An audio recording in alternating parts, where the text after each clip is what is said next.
Evening. I am a nerd. I've been a nerd since the earliest I can remember. I've read science fiction books. From the first time my uncle handed me a book, I never forgot the name of the book. I was 7, 8, and he handed me a book called Death Worms of Kratos. It was an unbelievable science fiction book about these teams of criminals that were sent to planets to scout them for possible colonization. Read that thing, read the whole series. It was pulp. It was beautiful. I loved it. I was addicted. And I mean, I moved on to the classic, the Isaac Asimovs, the Harlan Ellisons. I've read, a lot of the classics. Then the movies. In the 50s, when you grew up as my age, you know how much the TV was black and white, 13 channels. And they showed a lot of old movies, and I saw a lot of the old science fiction films. The giant spiders, affected by radiation. Them. If you've never seen the original Them, please check it out. It's a 1950s 1950s science fiction book about giant ants attacking Los Angeles. It's cheesy by the way of the effects, but it's one of the best movies you'll see ever when it comes to that, because it was written real well and the actors are really good. So I grew up on that, cut my teeth on them. And then came Star Wars. I saw Star Wars when it came out. And I sat in the theater, that opening scene with the ship literally flying over you. And I'd never ever seen anything about it, not anything like it. And then came Darth Vader. And it's like, wow. And the thing about it, you knew he was evil. I mean, he's choking people out, throwing people across the rooms, torturing people. But you kind of rooted for him. He was amazing. And then came The Empire Strikes Back, which is basically, you should call it Darth Vader Strikes Back. There are two things I remember, and this is obviously leading up to finding out that James Earl Jones has passed away. James Earl Jones was a great actor. If you ever want to, there is clips of him playing Othello. Amazing actor. But he's known for really two things: Darth Vader, and for my kids, and for me, he'd also be Mufasa in The Lion King. That voice is always and always will be recognizable, and his skills were great. If you ever see Bingo Long in the Traveling All Stars, he plays Josh Gibson. He was wonderful in it.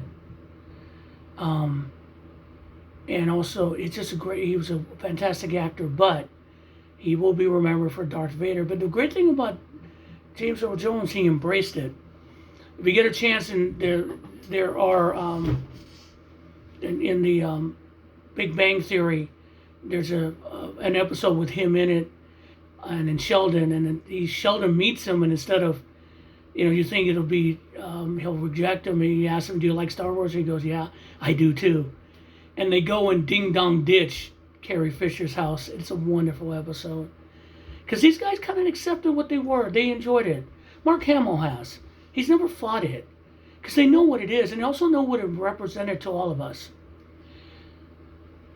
And for him passing, it's sad, but it's also gets a chance for us to reflect.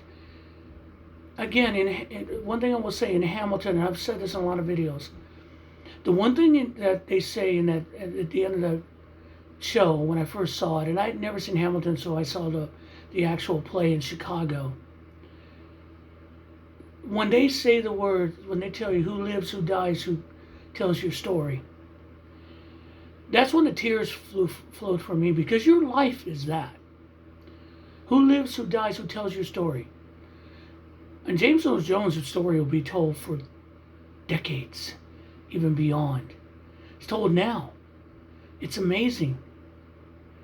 And someone once asked, what is some of the great lines in movie history? Two lines popped to my mind from Star Wars and the James Earl Jones. The first one in Star Wars, when that guy is disparaging the Force and Vader's belief, and he just walks over him and basically does his thing, and he just looks at him and goes, I find your lack of faith disturbing. And later on in Rogue One, he kind of replays that, because that's another great line, don't choke on your aspirations, director. And in the Empire Strikes Back, apology accepted, Captain Nita. The point being is, Darth Vader was a redemption story that a lot of people don't believe in. I know a lot of people have seen the movies and, we're supposed to forgive Anakin for all his crimes. No, he paid the price. He lost everything. In the end, he did do the right thing to help save his family and his friends. The one thing that people forget in watching the prequels, that they get so much crap.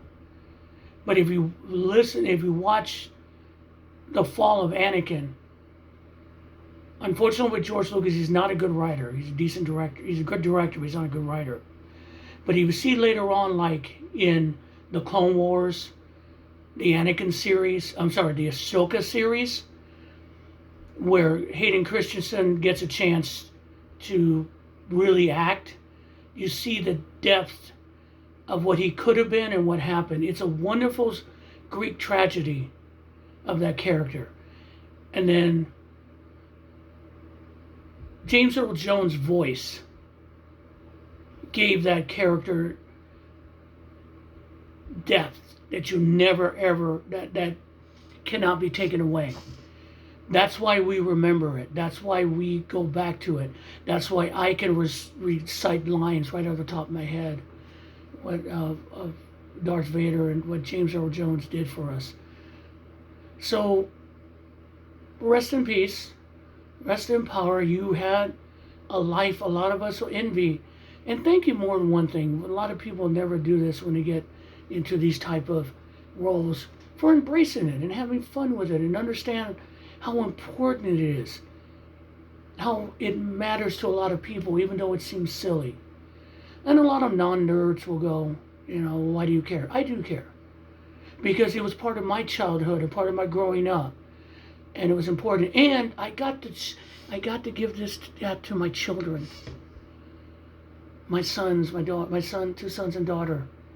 They're huge Star Wars fans. I was able to give that to them because of James Earl Jones.